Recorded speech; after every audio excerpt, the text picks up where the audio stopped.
any rate of climate change that people have sensed up to this date is going to be dwarfed by the rate you will experience over the next 30 years.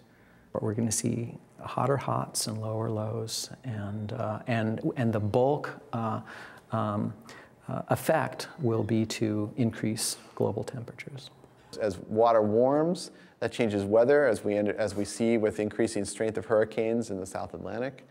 These are all phenomena that are going to increasingly impact us. And there's evidence that the intensity of the hurricanes that we've seen has increased. So we're getting maybe not much more frequent storms, but they're bigger storms, or we're getting more big storms. We're not stronger than Mother Nature, and she will have her way with us, whether we like it or not.